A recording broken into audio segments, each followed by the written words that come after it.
नमस्कार। आज हम लोग पढ़ने वाले हैं सी टेट का ज्योग्राफी, यानी कि सी टेट एसएसटी और एसएसटी के अंतर्गत हम लोग ज्योग्राफी को पढ़ने वाले हैं। यह पूर्ण रूप से एनसीईआरटी पर आधारित है। 6, 7, 8 का ज्योग्राफी है ये। और ये अगर आप पढ़ते हैं तो सी टेट के एग्जाम में एसएसटी से किसी भी प्रश्न को न करने की गुंजाइश होगी। ठीक है, तो अगर आप पढ़ लेंगे तो ऐसा नहीं है कि आप कोई भी प्रश्न को आसानी से हल नहीं कर पाएंगे, बिल्कुल कर पाएंगे। इसलिए आइए हम लोग शुरू करते हैं सी टेट का ज्योग्राफी। और चैप्टर नंबर हमारा 1 है सौर मंडल में पृथ्वी। ठीक है, तो सौर मंडल में पृथ्वी, सौर मंडल का मतलब क्या होता है और पृथ्वी क्या है। तो सौर मंडल देखिए, सौर मंडल किसको बोलते हैं, तो सूर्य के परिवार को हम लोग सौर मंडल बोलते हैं। ठीक है, सौर मंडल का मुखिया कौन है, तो सूर्य है। यहां तक क्लियर है। और पृथ्वी क्या है, तो पृथ्वी एक ग्रह है और उस ग्रह में हम लोग वर्तमान में निवास कर रहे हैं, यानी कि सदियों से निवास करते आए हैं। मानव का रहने का एक स्थल है।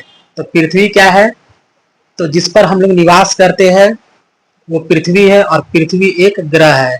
ठीक है, पृथ्वी के पास अपना कोई प्रकाश नहीं है, वो सूर्य के प्रकाश से जो है प्रकाशित होती है।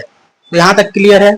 सौर मंडल क्या है, सूर्य के परिवार को सौर मंडल बोलते हैं और पृथ्वी एक ग्रह है। तो आइए हम लोग शुरू करते हैं। तो देखिए, सौर मंडल के अंतर्गत हम लोगों को पढ़ना है खगोल पिंड। तो खगोल पिंड क्या है, तो खगोल पिंड क्या है, तो आसमान में जो भी वस्तुएं चमकती है, ठीक है, आसमान में जो भी वस्तुएं चमकती हुई प्रतीत होती है या हमें दिखाई देती है, वो सब खगोलीय पिंड है।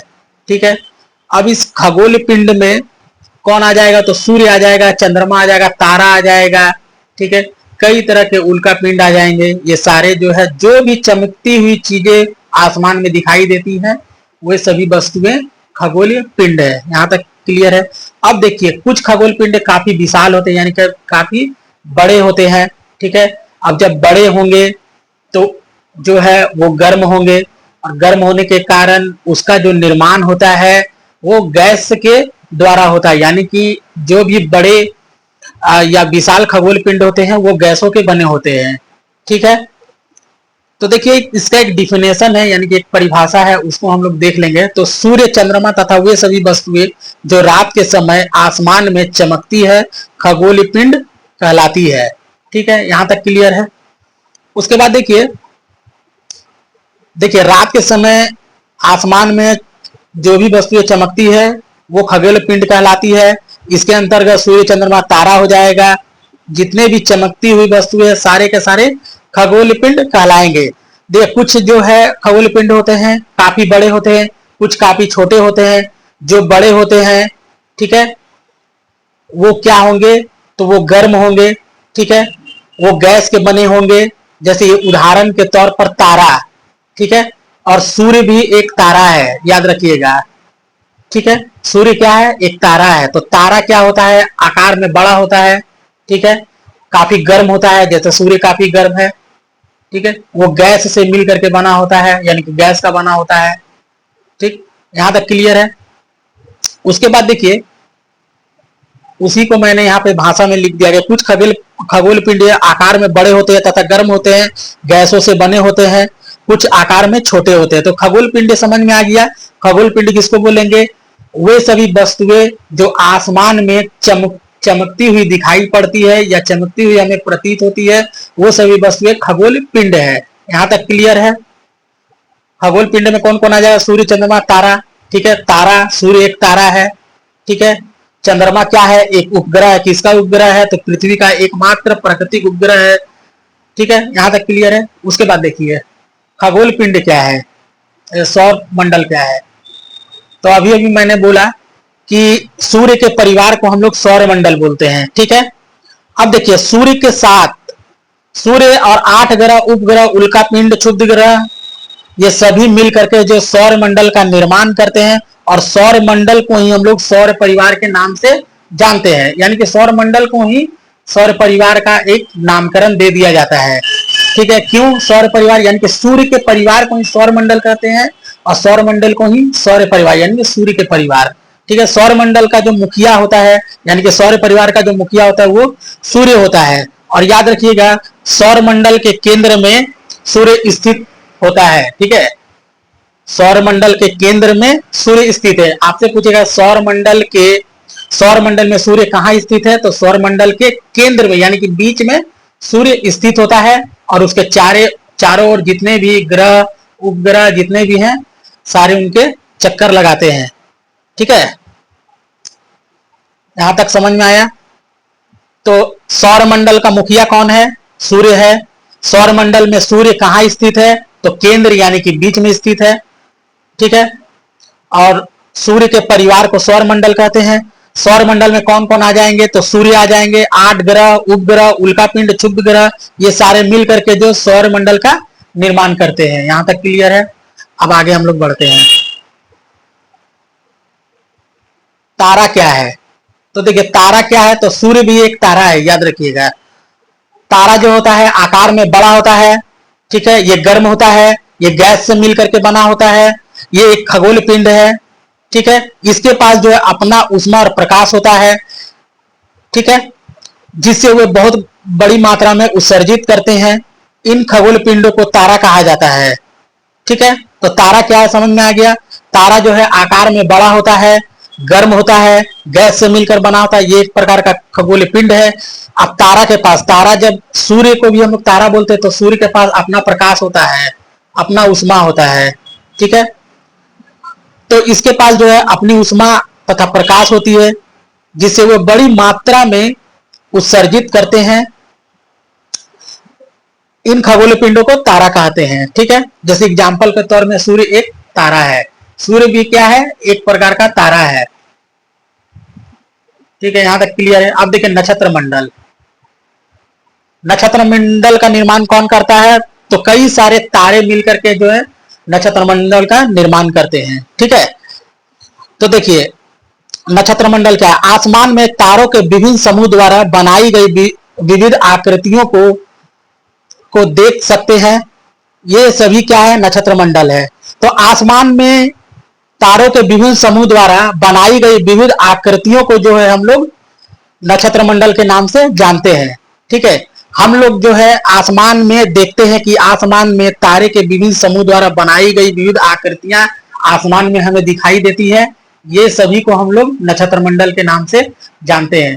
तो नक्षत्र मंडल क्या है, तो तारों के विभिन्न समूह द्वारा बनाई गई विविध आकृति होती है। ठीक है, यानी कि कई सारे तारे मिलकर के विभिन्न प्रकार की आकृतियां बनाती हैं।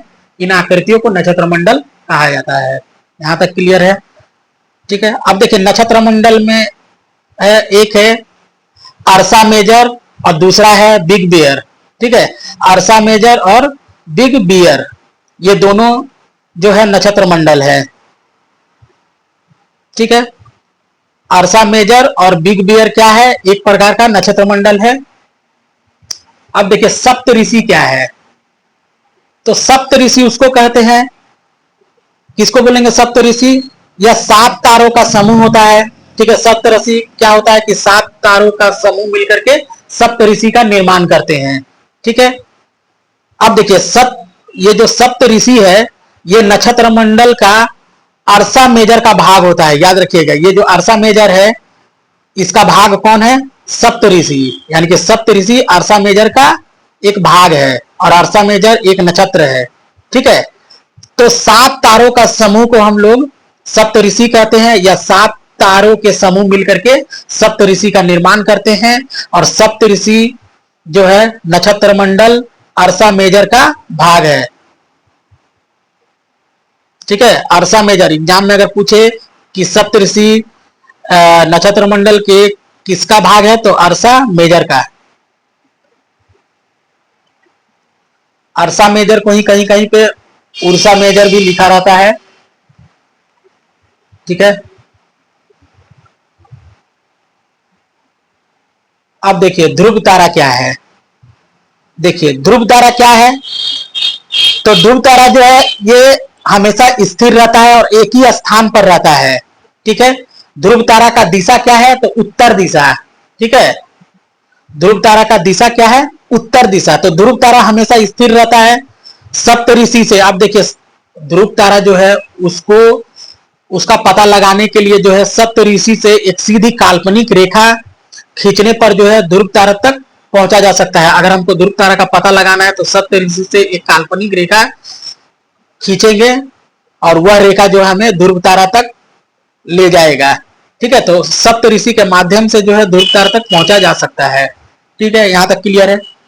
अब देखिए इसे उत्तरी तारा भी कहते हैं। क्यों उत्तरी तारा? क्योंकि उत्तर दिशा में दिखाई देता है। ठीक है, ध्रुव तारा को उत्तरी दिशा, अच्छा, ध्रुव तारा उत्तरी दिशा को बताता है, यानी कि उत्तर दिशा का ज्ञान करने के लिए या उत्तर दिशा का पता लगाने के लिए हम लोग ध्रुव तारा का सहारा लेते हैं। ठीक है, ध्रुव तारा आसमान में हमेशा एक ही स्थान पर रहता है। अब देखिए प्राचीन समय में लोग रात्रि में दिशा का निर्धारण तारों की सहायता से करते थे। उत्तरी तारा या उत्तर दिशा को यह तारा बताता है, इसीलिए इसे ध्रुव तारा कहा जाता है। ठीक है, तो देखिए प्राचीन समय में जो ध्रुव तारा का पता रात्रि में उत्तर दिशा का पता लगाने के लिए उपयोग में लाया जाता था। ठीक है, यहां तक क्लियर है। तो एक बार हम फिर से बता देते हैं। तो देखिए ध्रुव तारा क्या है? ध्रुव तारा हमेशा स्थिर रहता है। ठीक है, ध्रुव तारा का पता लगाने के लिए हमें सप्तऋषि से एक सीधी काल्पनिक रेखा खींचनी होगी और यह रेखा हमें ध्रुव तारा तक ले जाएगा। इससे ध्रुव तारा का पता लग जाएगा। ठीक है, इसे उत्तरी तारा भी कहते हैं क्योंकि ये उत्तर दिशा में दिखाई देता है। ध्रुव तारा उत्तर दिशा को बताता है या उत्तर दिशा की जानकारी के लिए हमें ध्रुव तारा का प्रयोग किया जाता है। ठीक है, तो ये हमें ध्रुव तारा क्या बताता है? उत्तर दिशा को बताता है। उसके बाद ध्रुव तारा आसमान में हमेशा एक ही स्थान पर रहता है। ठीक है, अब देखिए प्राचीन समय में लोग रात्रि में दिशा का निर्धारण तारों की सहायता से करते थे। ठीक है, और उत्तरी तारा यानी कि उत्तर दिशा को यह बताता है, इसे ध्रुव तारा कहा जाता है। ठीक है, रात्रि में दिशा निर्धारण करने के लिए ध्रुव तारा का प्रयोग किया जाता था या सहायता ली जाती थी। उसके बाद देखिए ध्रुव तारा से इंपॉर्टेंट फैक्ट को जान लीजिएगा। इसे हम लोग उत्तरी ध्रुव यानी कि उत्तर दिशा, इसे ध्रुव तारा से हम लोग कौन सा दिशा का पता लगाते हैं? तो उत्तर दिशा का। ठीक है, ये हमेशा एक ही स्थान पर स्थिर रहता है। ठीक है, एक ही स्थान पर रहता है, ये स्थान परिवर्तन नहीं करता है। ठीक है, ये दो चीज हमेशा याद रखिएगा, ये स्थिर रहता है। ठीक है, इसे उत्तरी तारा भी कहा जाता है। इसे हम लोग उत्तर दिशा का पता लगाते हैं और ध्रुव तारा आसमान में हमेशा एक ही दिशा में रहता है, 1 पॉइंट 2 पॉइंट। ठीक है,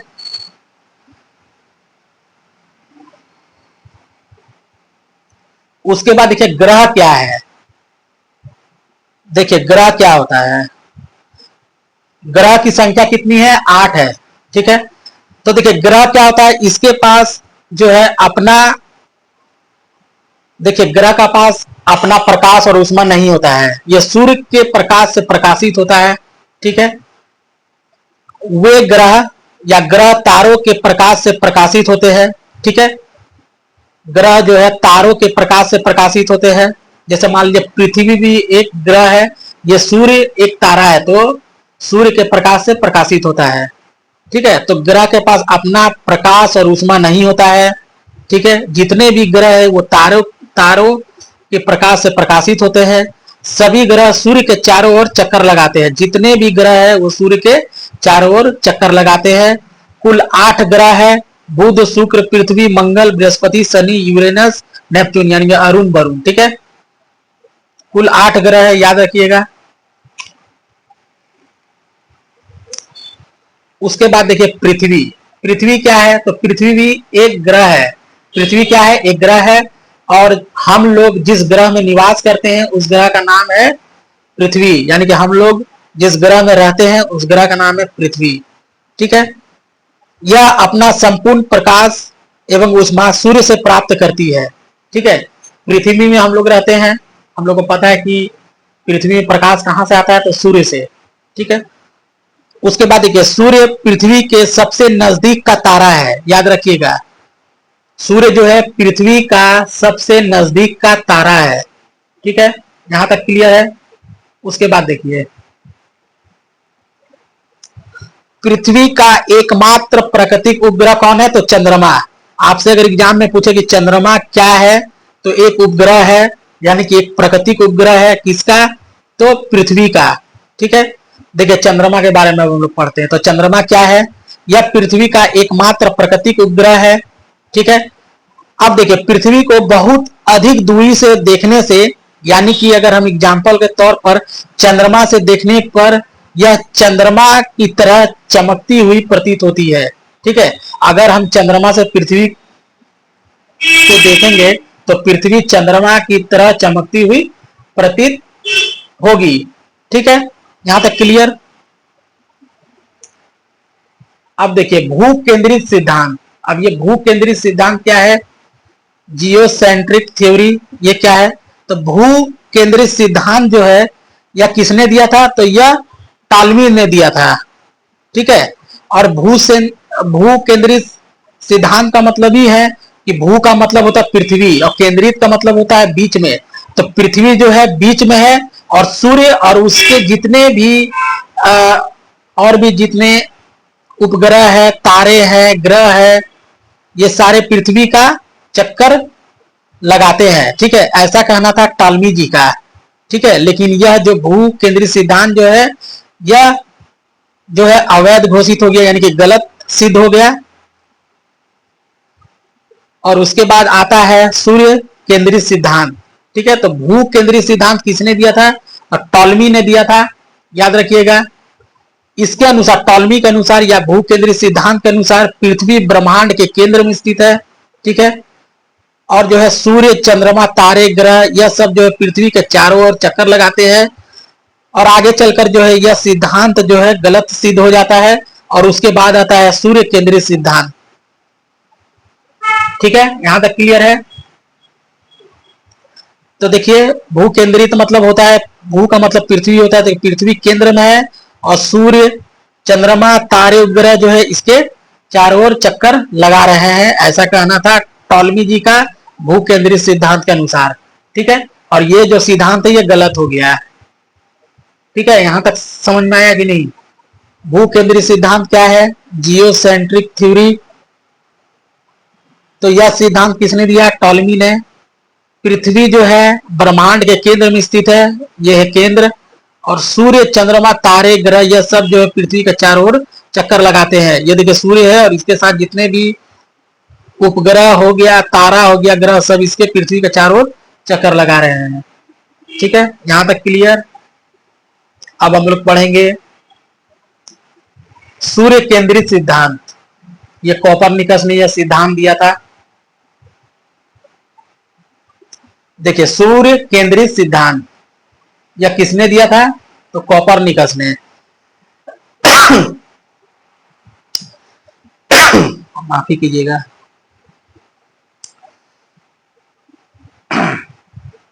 माफी चाहते दोस्तों, अब स्टार्ट करते हैं। सूर्य केंद्रित सिद्धांत।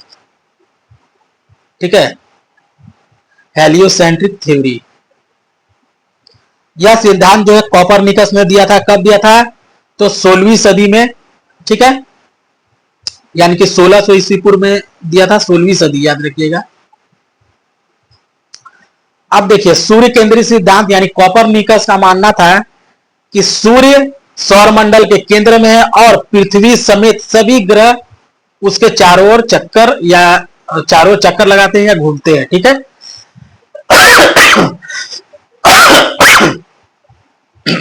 सॉरी। तो देखिए सूर्य जो है, सूर्य केंद्रित मतलब सूर्य जो है केंद्र में है। ठीक है, तो देखिए सूर्य है यहां केंद्र में और पृथ्वी समेत जितने भी ग्रह है ये सूर्य के चारों ओर चक्कर लगाते हैं या घूमते हैं। ठीक है, इसी को कहते हैं सूर्य केंद्रित सिद्धांत।